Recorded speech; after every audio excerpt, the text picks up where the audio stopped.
नमस्कार दोस्तों, आर के फिजिकल एजुकेशन क्लासेस पर आप सभी का हार्दिक स्वागत। दोस्तों, मैं रविंद्र कुमार और आप सभी के बीच में फिर से एक बार उपस्थित हो चुका हूं। और जो प्रतिदिन की महत्वपूर्ण क्लासें अपनी चल रही है उसी के आधार पर जो आज अपनी इम्पोर्टेंट क्लास रहेगी वो रहेगी दोस्तों यहाँ पे ब्लड यानी रक्त से संबंधित, जहाँ से सीधा सीधा दोस्तों 1 या 2 प्रश्न आपने को देखने को मिलेंगे। और रक्त से संबंधित ईजी प्रश्न भी अपने को यहाँ पे आ जाते हैं, लेकिन अपने को यहाँ पे पोस्ट के अकॉर्डिंग यानी 461 पोस्ट सेकंड ग्रेड से अकॉर्डिंग यानी डीपली अध्ययन करना है, तो वही अपन यहाँ पे करने वाले हैं। अब देखिए दोस्तों, रक्त क्या होता है। तो जो टिश्यू है दोस्तों, अपन टिश्यू पढ़ेंगे, उत्तक पढ़ेंगे। उत्तकों का ही एक भाग होता है रक्त। ध्यान रखना है दोस्तों, उत्तक अलग से पढ़ेंगे अपन, लेकिन उस उत्तक का ही एक भाग कौन सा होता है, तो वो रक्त होता है। तो अगर रक्त को पूछे शरीर के अंदर, तो वो एक तरल संयोजी उत्तक होता है। रक्त क्या होता है, अगर एक लाइन में अगर इसको अपन देखें कि रक्त क्या होता है, तो रक्त एक तरल संयोजी उत्तक होता है, सबसे इंपॉर्टेंट बात। दूसरी बात, रक्त क्षारीय विलयन होता है, क्योंकि इसका पीएच मान है वो 7 से ज़्यादा होता है, इसलिए ये क्षारीय होता है यानी एल्काइन होता है। ये अपने को यहाँ पे फैक्ट याद रखना है। दूसरी बात, रक्त क्या करता है, तो शरीर के अंदर का तापमान और जो बाहर का वातावरण है उसके बीच के संबंध को बनाए रखने का काम करता है, यानी आंतरिक और बाह्य वातावरण के बीच में सेतु का काम करता है, बनाए रखने का काम करता है। दूसरी बात दोस्तों, रक्त किसी भी पदार्थ को शरीर के अंदर जितने भी इंपॉर्टेंट पदार्थ है या खराब पदार्थ है उनको एक जगह से दूसरी जगह ले जाने का कार्य करता है। जैसे ग्रंथियों से जो हार्मोन निकलते हैं उनको ले जाता है, अन्य पसीना होता है उसको बाहर निकालने का, जो ये सभी काम है, यानी एक पदार्थ को एक जगह से दूसरी जगह ट्रांसपोर्ट करने का कार्य, ले जाने लाने का कार्य रक्त करता है। आगे देखिए दोस्तों, रक्त होता है, ये रक्त ध्यान रखना है, जल जो पानी होता है उससे भारी और मोटा होता है। इंपॉर्टेंट बात यही रहेगी, ये पानी से मोटा और भारी होता है। साथ ही में दोस्तों, रक्त होता है वो अपने को ये भी ध्यान रखना है कि अपारदर्शी होता है और नमकीन होता है। अपारदर्शी होता है यानी दिखता नहीं है इसके आर पार, तो अपारदर्शी होता है और नमकीन होता है। साथ ही में इसमें जो नमकीनता होती है वो किसके कारण होती है, तो इसके अंदर नमक के अंदर, ब्लड के अंदर सोडियम क्लोराइड का आयन पाया जाता है, यानी सोडियम क्लोराइड पाया जाता है ब्लड के अंदर, इसलिए ये नमकीन होता है। और सोडियम क्लोराइड की मात्रा कितनी होती है दोस्तों, तो इसकी जो सांद्रता होती है वो 0.90% होती है, यानी 0.90% सोडियम क्लोराइड की प्रतिशतता ब्लड के अंदर पाई जाती है, जिसके कारण ब्लड नमकीनता के अंदर होता है। दूसरी बात, ब्लड होता है दोस्तों वो पुरुषों के कुल वजन का 8% होता है और महिलाओं के कुल वजन का 7% होता है। साथ ही में पुरुषों में ये 5 से 6 लीटर और महिलाओं में 4 से 5 लीटर ब्लड पाया जाता है। इसमें ये भिन्नता क्यों आ रही है, 1 लीटर की जो भिन्नता है क्यों आ रही है, महिलाओं क्यों कम पाया जाता है, तो महिलाओं में ज़्यादा वसा की मात्रा ज़्यादा पाई जाती है, इसलिए ये कम पाया जाता है 1 लीटर के लगभग। दोस्तों, रक्त का पीएच मान कितना होता है, तो रक्त का पीएच मान भी अगर देखें अपन तो 7.35 यानी 7.35 से 7.45 होता है। अगर औसत रूप से देखें तो 7.4 होता है, जो कैसा होगा, क्षारीय होगा, एल्काइन होगा, ये अपने को यहाँ पे ध्यान रखना है। अब दोस्तों, रक्त है, इसका टेम्परेचर भी अपने को पता होना चाहिए। तो रक्त का टेम्परेचर देखें तो 38 डिग्री सेंटीग्रेड होता है। साथ ही में अगर फ़ारेनहाइट में देखें तो वो 100.4 डिग्री फ़ारेनहाइट होता है, यानी 38 डिग्री सेंटीग्रेड और 100.4 डिग्री फ़ारेनहाइट दोनों में अपने को यहाँ पे पता रखना है। दोस्तों, रक्त का अध्ययन क्या कहलाता है, तो रक्त का अध्ययन अपने को ध्यान रखना है हेमेटोलॉजी कहलाता है। रक्त का अध्ययन हेमेटोलॉजी कहलाता है। और रक्त का जो निर्माण करने वाली कोशिकाएं होती है उसका अध्ययन क्या कहलाता है, वो हीमोसाइटोब्लास्ट कहलाता है। साथ ही में दोस्तों, आरबीसी जो लगातार बनती रहती है, आरबीसी मान लो एक आरबीसी खत्म हो गई, दोबारा फिर बनेगी, तो ये आरबीसी का बनना वो इसका अध्ययन क्या कहलाता है, तो आरबीसी का लगातार बनते रहना वो हीमोपोइसिस कहलाता है, एरिथ्रोपोइसिस कहलाता है, एरिथ्रोपोइसिस कहलाता है। ये अपने को यहाँ पे फैक्ट याद रखना है। बाद में दोस्तों, ये तो अपनी ब्लड से संबंधित हिस्ट्री हो गई। अब अगर अपन ब्लड को देखेंगे तो ब्लड के 2 इंपॉर्टेंट फैक्ट होते हैं, यानी रक्त 2 चीज़ों से मिलकर बना है, एक प्लाज्मा और एक कणिकाओं से मिलकर, वो अपन अलग से देख लेंगे। लेकिन इसके बारे में सबसे पहले अपन देखते हैं दोस्तों इसकी हिस्ट्री, यानी ब्लड से संबंधित इतिहास के बारे में देखते हैं। तो देखिए दोस्तों, ब्लड में जो पहली बात निकल के आती है वो रहेगी दोस्तों अपने यहाँ पे कि ब्लड क्या है, एक तरल संयोजक। सबसे इंपॉर्टेंट पूछा जाने वाला प्रश्न है, रक्त एक तरल संयोजी यानी लिक्विड कनेक्टिव टिश्यू, तरल संयोजी उत्तक होता है, सबसे बात, रक्त एक तरल संयोजी उत्तक यानी लिक्विड कनेक्टिव टिश्यू है। दूसरी बात देखिए दोस्तों, रक्त एक क्षारीय यानी एल्काइन क्षारीय विलयन होता है, विलयन होता है। आगे देखिए दोस्तों, रक्त का पीएच मान 7.35 से 7.45 होता है, जो औसत रूप से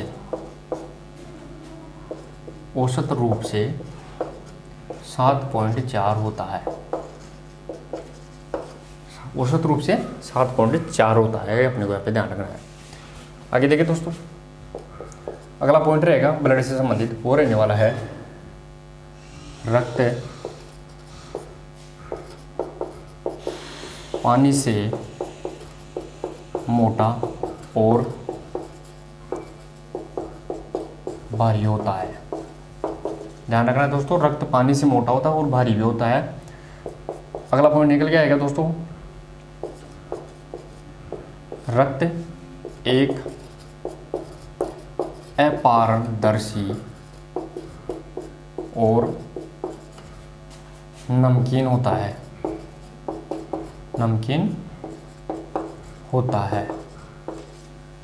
ब्लड में जो अपारदर्शी है और नमकीन है। नमकीन क्यों होता है? यह नमकीनता यानी इसमें जो तीखापन है ब्लड में, यह नमकीनता रक्त में पाई जाने वाली सोडियम क्लोराइड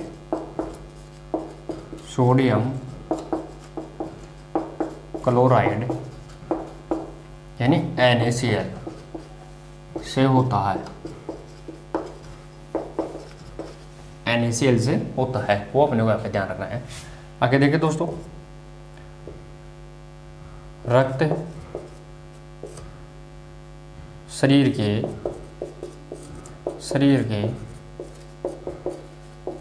बाहरी वातावरण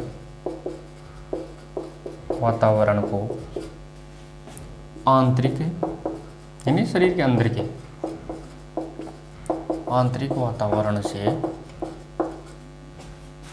संबंध बनाता है,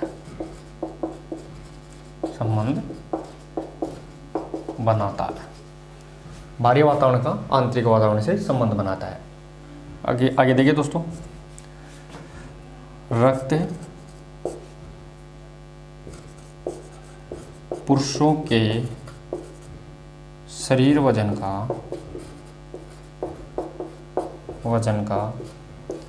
8% होता है तथा महिलाओं के वजन का 7% होता है, 7% होता है। आगे देखिए दोस्तों, यानी अगर पुरुषों के कुल शरीर वजन का 8% और महिलाओं के 7% होता है, लेकिन अगर अपन इसे मात्रा में देखें तो पुरुषों में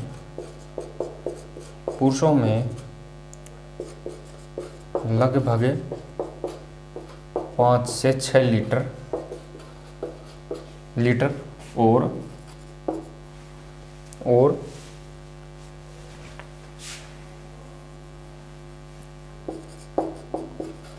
और महिलाओं में 4 से 5 लीटर रक्त पाया जाता है। ध्यान रखना है दोस्तों, एक लाइन इंपॉर्टेंट रहेगी दोस्तों, आपको मैं पहले ही बता रहा हूँ, प्रत्येक लाइन में पर्सन छपा हुआ है, तो आप इसको जरूर देखते रहिए। आगे देखिए दोस्तों, रक्त का तापमान 38 डिग्री सेंटीग्रेड और 100.4 डिग्री फ़ारेनहाइट, ध्यान रखना है दोस्तों, फ़ारेनहाइट होता है। 38 डिग्री सेंटीग्रेड और 100.4 डिग्री फ़ारेनहाइट होता है, वो अपने को यहाँ पे ये ध्यान नहीं रखना है। अब देखिए दोस्तों, ब्लड से संबंधित अपन ने ये सब चीज़ें देख ली है, और लास्ट बात इसमें ब्लड से संबंधित वो लिखनी है, वो रहेगी दोस्तों रक्त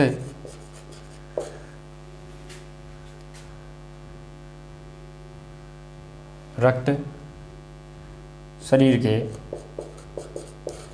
के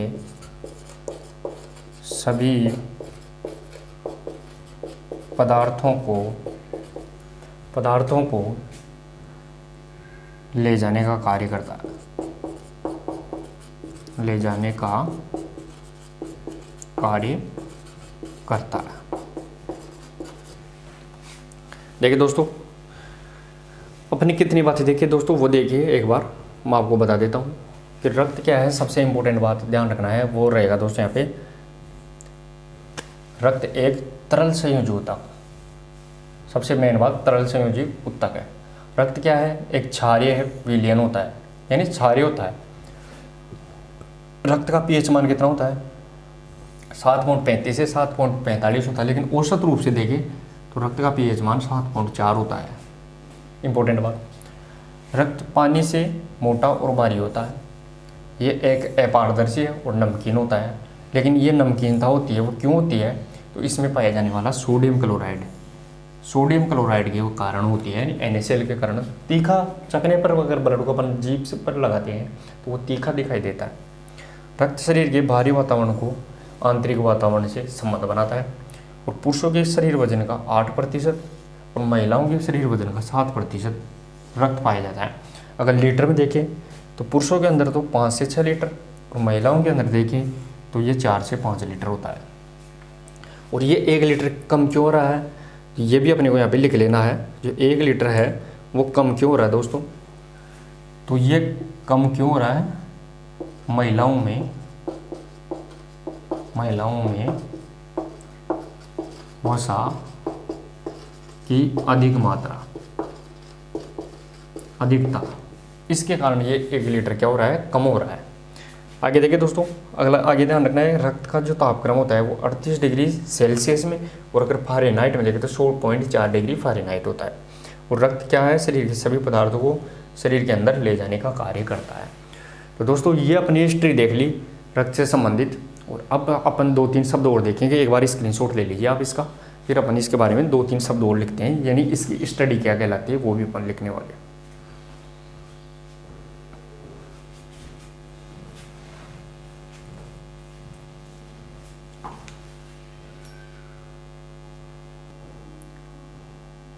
तो चलिए दोस्तों, अब देखते हैं अपन यहाँ पे रक्त के बारे में 2 पॉइंट इंपॉर्टेंट और, कि रक्त का अध्ययन क्या कहलाता है। रक्त का अध्ययन क्या कहलाता है दोस्तों, तो रक्त का अध्ययन हेमेटोलॉजी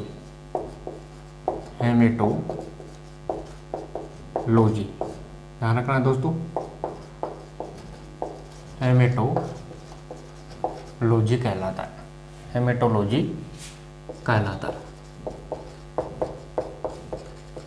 रक्त का अध्ययन हेमेटोलॉजी कहलाता है। आगे देखिए दोस्तों, आगे बात रहेगी कि रक्त का निर्माण करने वाली कोशिकाओं का अध्ययन क्या कहलाता है। यानी रक्त बन गया, उसका अध्ययन तो कहलाएगा हेमेटोलॉजी, लेकिन रक्त को बनाने वाली कोशिका है उनका अध्ययन क्या कहलाता है, तो हीमोसाइटोब्लास्ट। रक्त का निर्माण करने वाली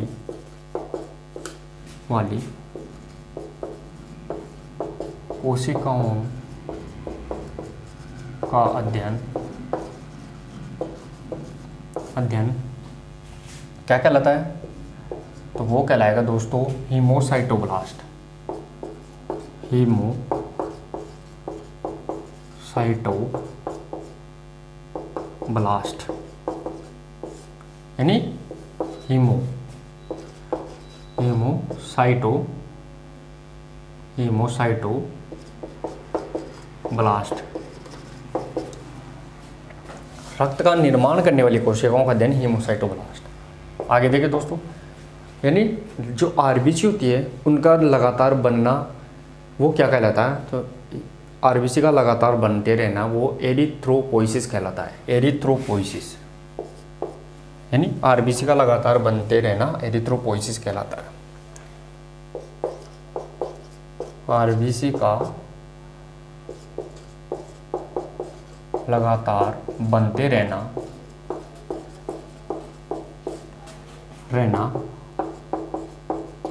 एरिथ्रोपोइसिस कहलाता है।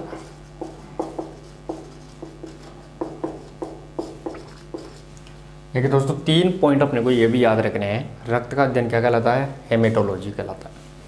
जिस प्रकार अपन ने क्या पढ़ा था, वो अपन ने पिछले पढ़ा था, जैसे कोशिका पढ़ा था, तो कोशिका का अध्ययन साइटोलॉजी कहलाता है, हड्डियों का अध्ययन ऑस्टियोलॉजी कहलाता है। उसी प्रकार रक्त का अध्ययन हेमेटोलॉजी कहलाता है, और रक्त का निर्माण करने वाली कोशिकाओं का अध्ययन हीमोसाइटोब्लास्ट कहलाता है। वो भी अपने को फैक्ट याद रखना है। साथ ही में आरबीसी का लगातार शरीर में बनते रहना एरिथ्रोपोइसिस कहलाता है। ये 3 पॉइंट स्क्रीनशॉट ले लीजिए। फिर देखते हैं अपन रक्त का निर्माण किस प्रकार होता है।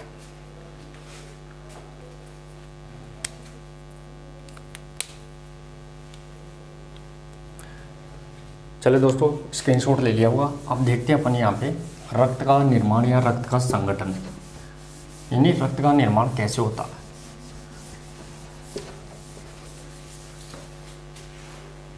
देखिए दोस्तों, रक्त का निर्माण यानी रक्त का निर्माण होता है वो 2 चीज़ों से मिलकर होता है। तो देखिए दोस्तों, यहाँ पे रक्त का संगठन, रक्त का संगठन, रक्त का संगठन, इसके निर्माण के लिए अपने को ध्यान रखना है दोस्तों, इसमें 2 चीज़ों से मिलकर बनता है। एक इसमें प्लाज्मा होता है, प्लाज्मा,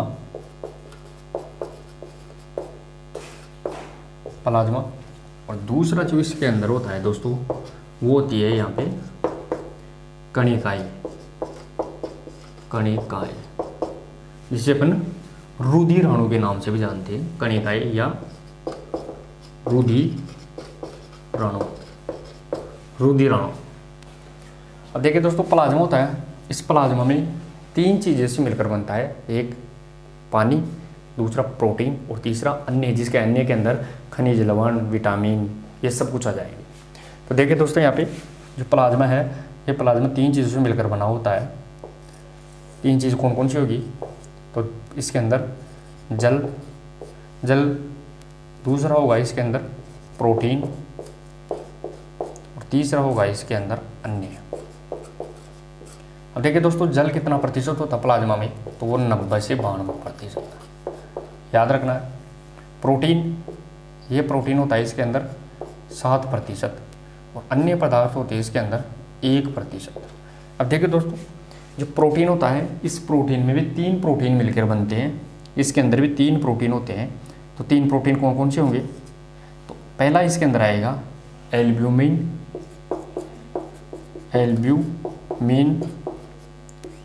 दूसरा आएगा इसके अंदर ग्लोब्यूलिन,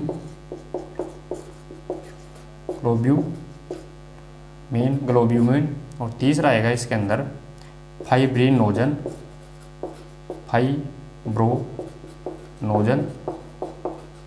और लास्ट में चौथा आएगा इसके अंदर प्रोथ्रोम्बिन।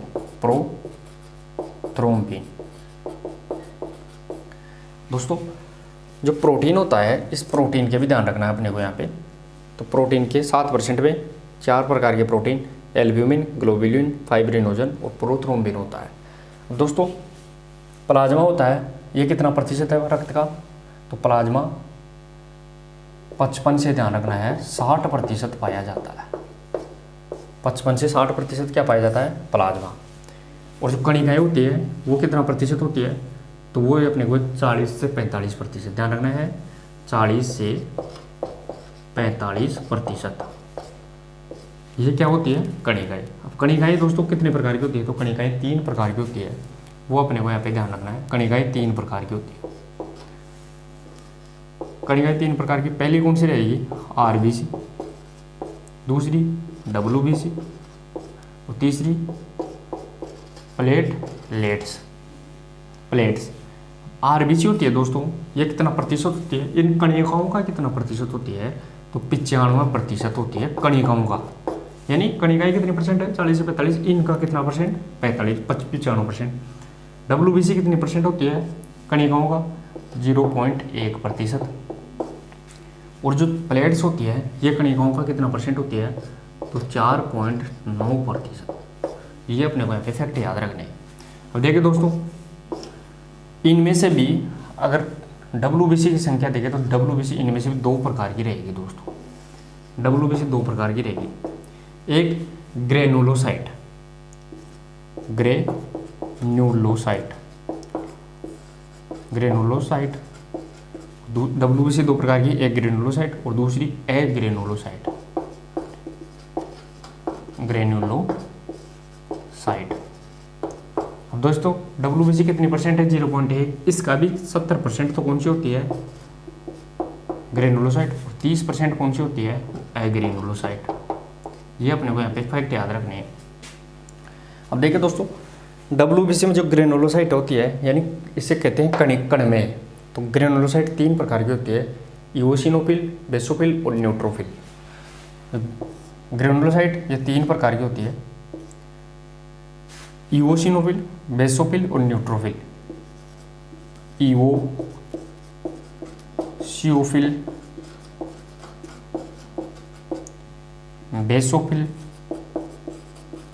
बेसोफिल और न्यूट्रोफिल।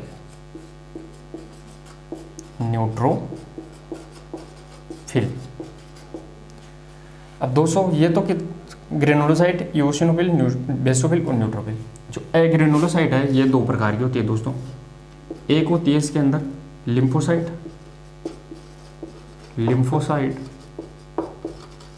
और दूसरी होती है इसके अंदर मोनोसाइट।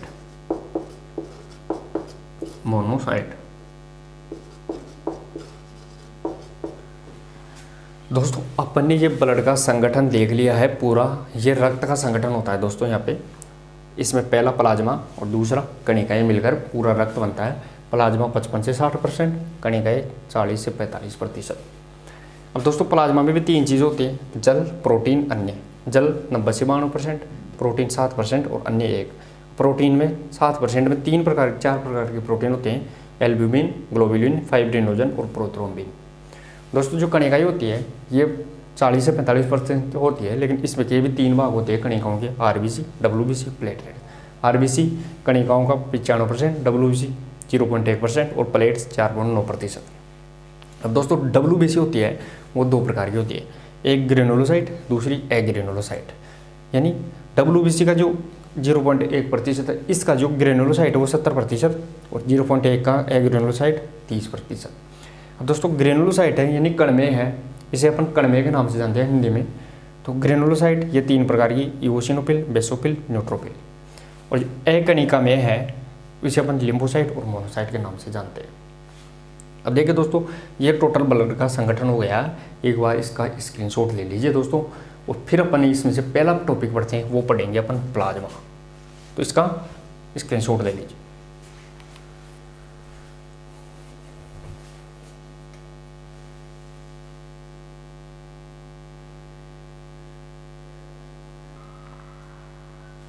चलिए दोस्तों अब पढ़ते हैं अपन रक्त का पहला संगठन जिसे अपन प्लाज्मा के नाम से जानते हैं।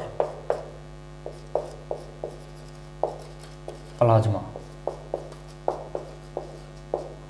देखिए दोस्तों प्लाज्मा, अब दोस्तों ये प्लाज्मा क्या था, तो ये रक्त के अंदर कितना पाया जा रहा था, यानी ब्लड के अंदर कितना, तो 55 से 60%। इसका रंग कैसा होता है, तो हल्का पीला होता है। और ये पीलापन किसके कारण होता है, तो जो हीमोग्लोबिन होता है रक्त के अंदर, उसमें जो अपचित यानी बिना पचे हुए जो भोजन होते हैं उनके कणों के कारण ये पीला होता है।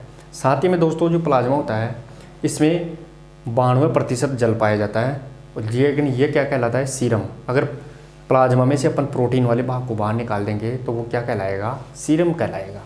और दोस्तों प्रोटीन कितना परसेंट है प्लाज्मा में, तो वो 7% है। और उसमें 4 प्रकार के प्रोटीन, एल्ब्यूमिन, ग्लोबुलिन, फाइब्रिनोजन और प्रोथ्रोम्बिन पाए जाते हैं। देखिए दोस्तों प्लाज्मा ये है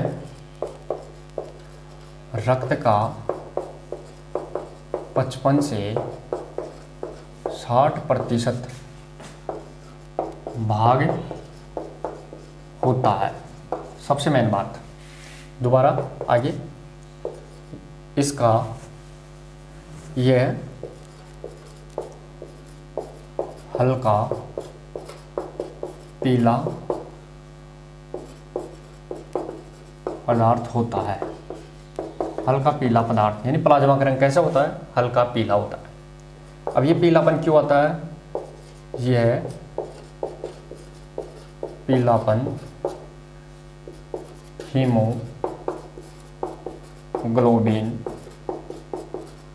ग्लोबिन के रक्त के अंदर हीमोग्लोबिन पाया जाता है, जो क्या लेकर जाता है? ऑक्सीजन को लेकर जाता है पूरे शरीर में। तो रक्त के जो पीलापन क्यों है? तो पीलापन हीमोग्लोबिन के अपचित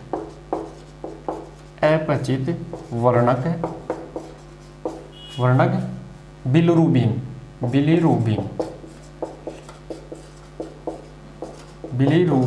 के कारण होता है।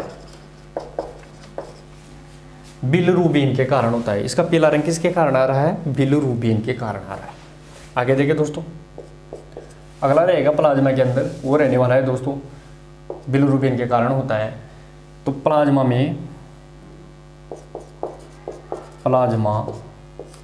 में सबसे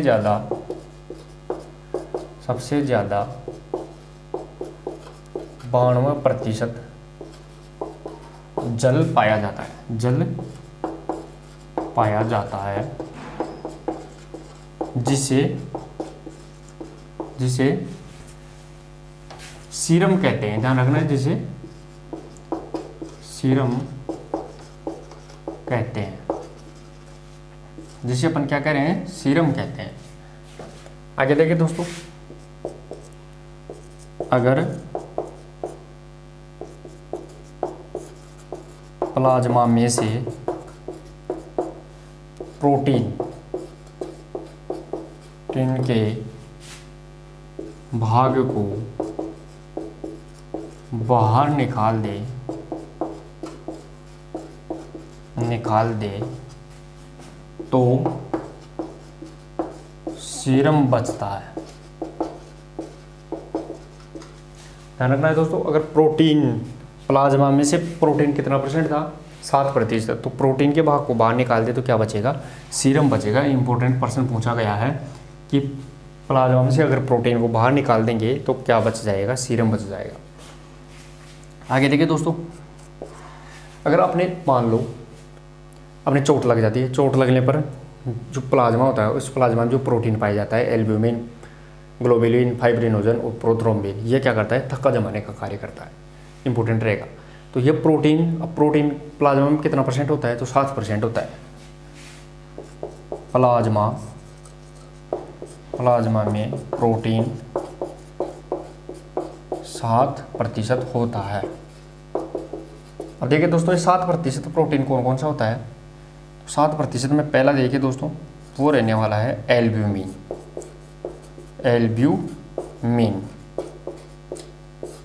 एल्ब्यूमिन क्या करता है दोस्तों? तो ये जो 7% प्रोटीन है, इसमें सबसे ज़्यादा कौन सा प्रोटीन पाया जाता है? एल्ब्यूमिन। यह सबसे ज़्यादा मात्रा, सबसे ज़्यादा 65% होता है। 65% होता है, यानी प्रोटीन 7% है, उसमें सबसे ज़्यादा एल्ब्यूमिन कितना? 65% होता है। ये और चिपचिपाहट लाता है, यानी रक्त के अंदर चिपचिपाहट लाता है। वो कौन? एल्ब्यूमिन लेके आता है। अगला प्रोटीन कौन सा है? एल्ब्यूमिन के बाद में ग्लोबुलिन।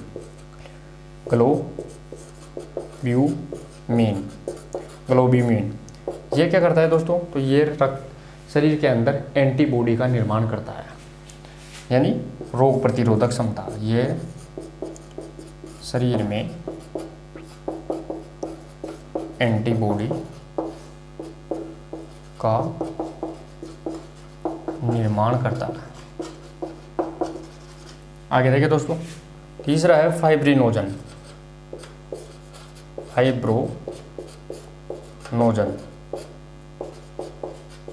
फाइब्रिनोजन क्या करता है, तो ये शरीर में रक्त का थक्का जमाता है, यानी चोट लग जाती है तो थक्का जमाने का कार्य फाइब्रिनोजन ये है। शरीर में रक्त का थक्का जमाता है, यानी ब्लड क्लॉटिंग कौन करता है, तो फाइब्रिनोजन। और अगला आता है लास्ट प्रोथ्रोम्बिन।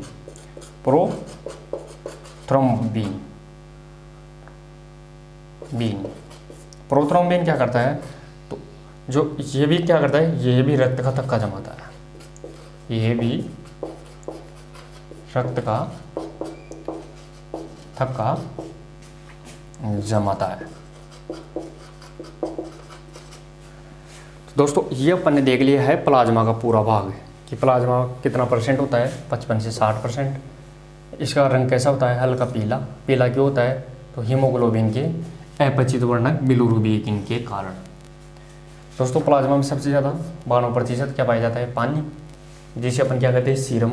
और अगर प्लाज्मा के अंदर से प्रोटीन के भाग को बाहर निकाल देंगे अपन तो सीरम बच जाता है।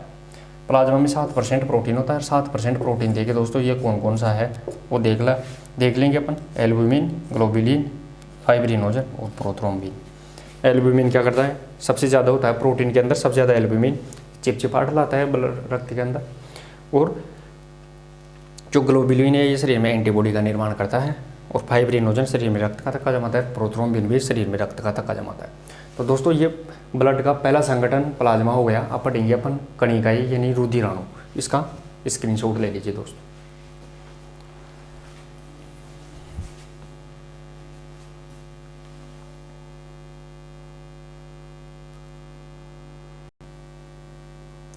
चलिए दोस्तों अब देखते हैं अपन ब्लड जो रुधिराणु पढ़ रहे हैं उस रुधिराणु में पहला जो पार्ट आएगा वो आरबीसी कहलाएगा। तो देखिए दोस्तों अगला जो अपना टॉपिक आता है उसे अपन देखते हैं। पहला अपन ने प्लाज्मा पढ़ लिया, दूसरा पढ़ेंगे अपन रुधिराणु या फिर इसे अपन कणिकाएं कहते हैं। कणिकाएं। अब देखिए दोस्तों इसमें से जो पहला पॉइंट निकल के आता है वो निकल के आया दोस्तों यहाँ पे आरबीसी।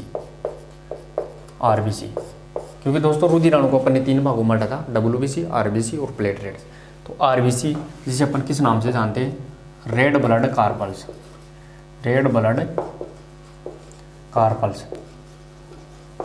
यानी लाल रक्त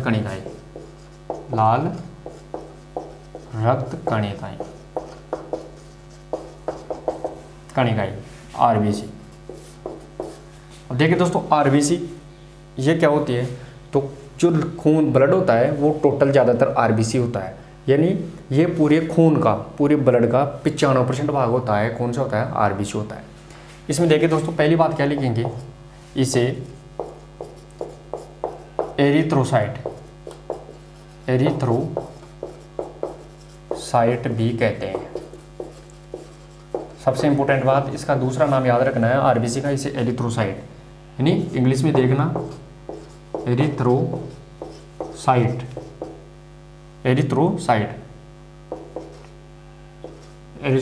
कहते हैं इसे।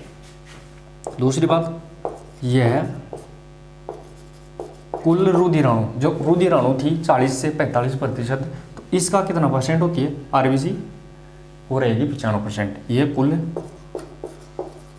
रुधिराणु का 95% होती है, 95% होती है। आगे देखें दोस्तों, रक्त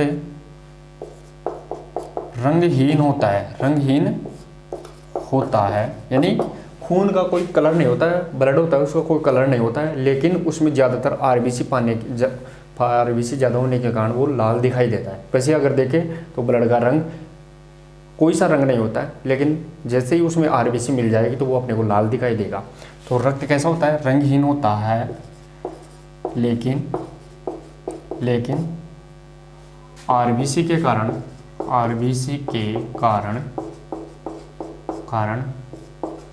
लाल दिखाई देता है। आरबीसी के कारण कैसा दिखाई देता है वो दोस्तों, लाल दिखाई देता है। आगे देखिए दोस्तों, आरबीसी शरीर में कितनी पाई जाती है, तो एक बूंद, अगर खून की एक बूंद अगर देखें तो उसमें 45 से 50 लाख आरबीसी पाई जाती है। यानी एक बूंद के अंदर, खून की एक बूंद के अंदर 45 से 50 लाख आरबीसी पाई जाती है। देखिए दोस्तों, शरीर में प्रतिघन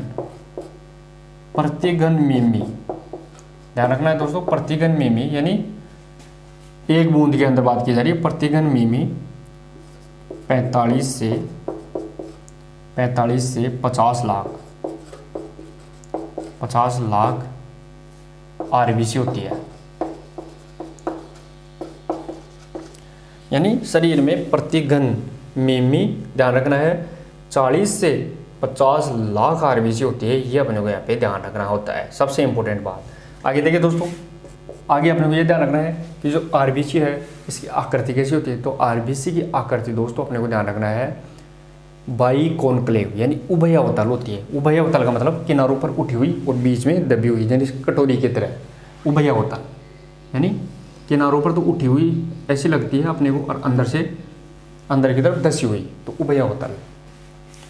आरबीसी की आकृति उभयावतल, जिसे अपन इंग्लिश में बोलते हैं बाई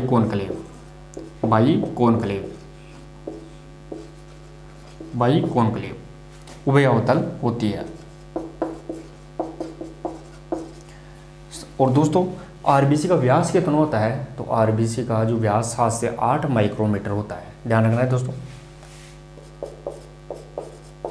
आरबीसी का व्यास 7 से 8 माइक्रोमीटर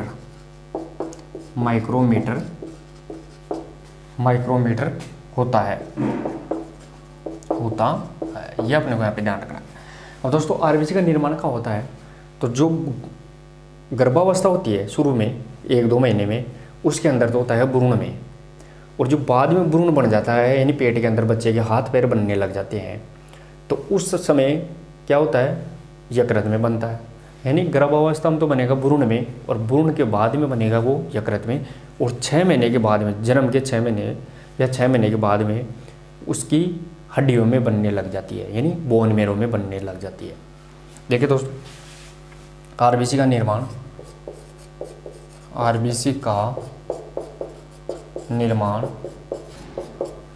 अगर आरबीसी का निर्माण देखिए दोस्तों, तो गर्भावस्था में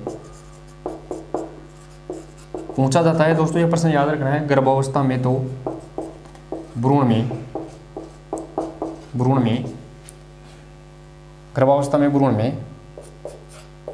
और भ्रूण बन के तैयार हो जाता है, भ्रूण में यकृत में होती है, भ्रूण में यकृत में बनती है, और 6 महीने के बाद वो कहाँ बनेगी,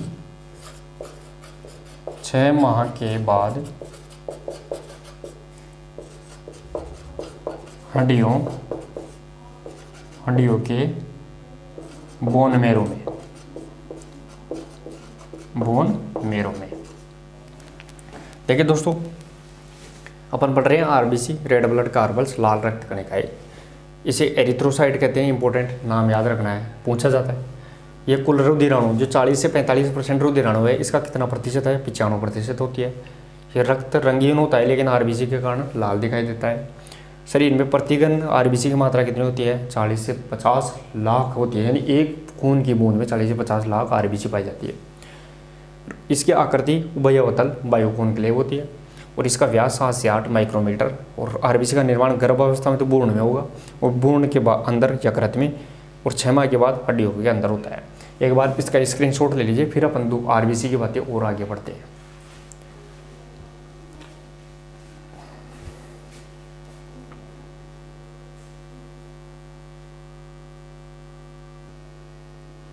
चलिए दोस्तों, अब देखते हैं अपन आरबीसी की आगे बातें। अपने स्क्रीनशॉट ले लिया है।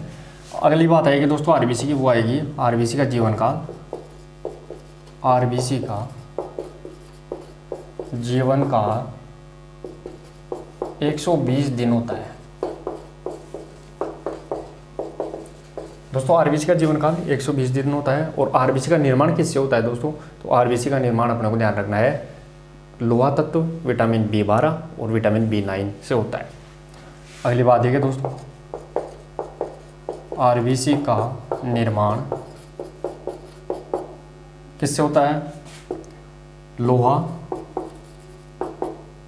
Plus vitamin B12 plus vitamin B9। ध्यान रखना है दोस्तों, यहाँ पे लोहा तत्व, विटामिन B12 जिसे अपन फोल साइनोकोबालामिन कहते हैं, और विटामिन B9 जिसे अपन फोलिक एसिड कहते हैं, इससे मिलकर बनता है। अब देखिए दोस्तों, आरबीसी की मृत्यु प्लीहा, जिसे अपन स्प्लीन के नाम से जानते हैं, स्प्लीन प्लीहा में होती है, इसलिए प्लीहा को आरबीसी का कब्रिस्तान कहते हैं। आरबीसी का कब्रिस्तान कहते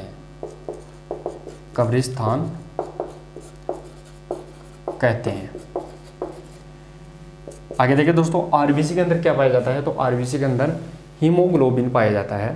हीमोग्लोबिन क्या करता है दोस्तों? ऑक्सीजन को अपने अंदर लेके रक्त के माध्यम से पूरे शरीर में लेके जाता है।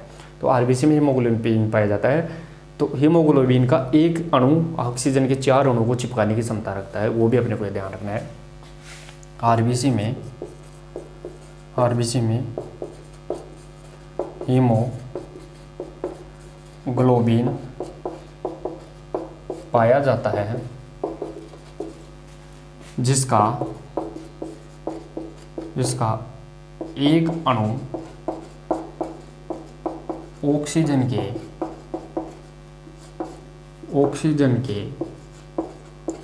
4 अणुओं को ले जाता है। कहाँ लेकर जाता है 4 अणुओं को? तो वो शरीर के अंदर ले जाता है। यानी अपन देखते हैं ऑक्सीजन लेते हैं, ऑक्सीजन किसके द्वारा जाती है? ऑक्सीजन हीमोग्लोबिन आता है, हीमोग्लोबिन ऑक्सीजन को चिपका लेता है और हीमोग्लोबिन रक्त के माध्यम से पूरे शरीर में लेके जाता है। ये अपने को ध्यान रखना है। लेकिन हीमोग्लोबिन का एक अणु और ऑक्सीजन के 4 अणुओं को लेकर जाता है। आगे देखिए दोस्तों, पुरुषों में हीमोग्लोबिन की मात्रा कितनी होती है? पुरुषों में हीमोग्लोबिन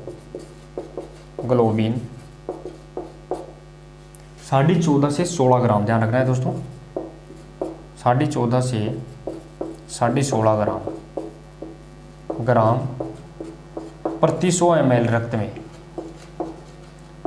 ध्यान रखना है पुरुषों में कितना हीमोग्लोबिन होता है? तो 14.5 से 16.5 ग्राम हीमोग्लोबिन 100 ml रक्त के अंदर पाया जाता है। महिलाओं में, तो दोस्तों महिलाओं में हीमोग्लोबिन की मात्रा कितनी होती है? तो 12.5 से, ध्यान रखना है दोस्तों, 12.5 से 14.5 ग्राम प्रति 100 ml रक्त के अंदर मात्रा होती है। दोस्तों हीमोग्लोबिन पुरुषों में कितना? 14.5 से 16.5 ग्राम। अगर परसेंट के रूप में देखें तो 13 से 15% पाया जाता है पूरे शरीर में। और महिलाओं में देखें तो 12.5 से 14.5 ग्राम 100 ml रक्त में। अगर परसेंट में देखें तो परसेंट का मतलब 9 से 11% हीमोग्लोबिन पाया जाता है, किसमें? महिलाओं में। और ओवरऑल देखें अपन पूरे शरीर में, तो शरीर में औसतन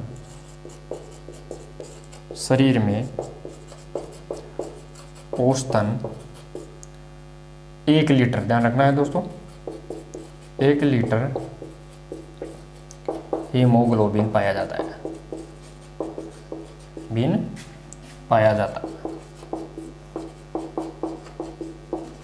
हीमोग्लोबिन पाया जाता है।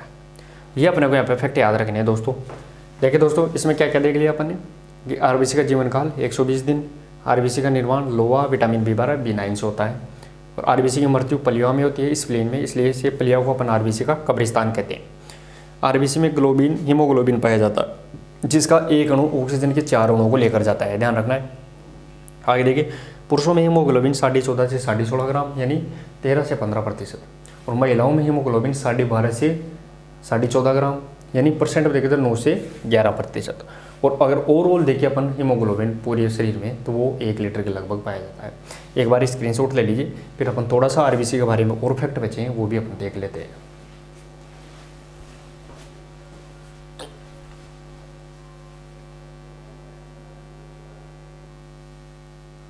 अब देखिए दोस्तों, आरबीसी से संबंधित 4 फैक्ट और देखेंगे अपन, वो भी इंपॉर्टेंट फैक्ट है, प्रश्न पूछा जाता है। तो पहला फैक्ट आएगा दोस्तों, वो रहेगा दोस्तों, अगर आरबीसी के शरीर में कमी हो जाती है तो अपन उसे किस नाम से जानते हैं? एनीमिया रोग हो जाता है। तो आरबीसी की कमी से शरीर में कौन सा रोग होगा? एनीमिया रोग हो जाता है। आरबीसी की कमी से शरीर में एनीमिया, जिसे अपन हिंदी में बोलते हैं रक्ताल्पता, रक्ताल्पता, रक्ताल्पता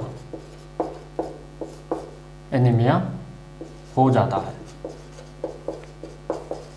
ध्यान रखना है दोस्तों, आरबीसी की शरीर में कमी हो जाती है तो कौन सा रोग होगा? एनीमिया रोग हो जाता है, रक्ताल्पता रोग हो जाता है।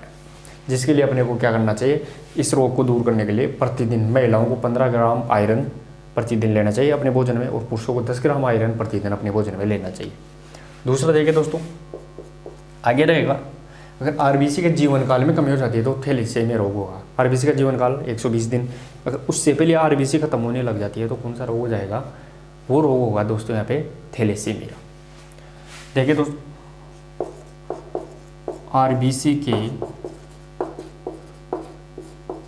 जीवन काल में कमी से थैलेसीमिया रोग हो जाता है, रोग हो जाता है। ध्यान रखना है दोस्तों, अगर आरबीसी के जीवन काल में कमी हो गई तो फिर अपने रोग कौन सा होगा? थैलेसीमिया। और अगर आरबीसी की आकृति में कमी हो जाती है, आकृति बिगड़ जाती है तो वो सिकल सेल एनीमिया। दोस्तों आरबीसी की आकृति मैंने बताई थी कैसी थी? उभयावतल। अगर उस आकृति में दिक्कत आ जाती है तो कौन सा रोग होगा? Sickle cell anaemia. आरबीसी की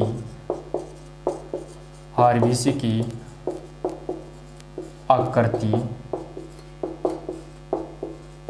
बिगड़ने पर सिकल सेल एनीमिया होता है, एनीमिया होता है। दोस्तों ध्यान रखना है, आरबीसी की अगर आकृति बिगड़ जाती है तो वो सिकल सेल एनीमिया रोग हो जाता है। इंपॉर्टेंट याद रखना है, सिकल सेल एनीमिया। इसके बाद में एक प्रोटीन आता है एरिथ्रोपोइटिन, वो अपने को क्या करता है? वो हार्मोन के माध्यम से अस्थि मज्जा तक जाता है और शरीर क्या करता है? अस्थि मज्जा तक जाके अस्थि मज्जा को संदेश देता है कि ज़्यादातर अपने को आरबीसी बनाना है।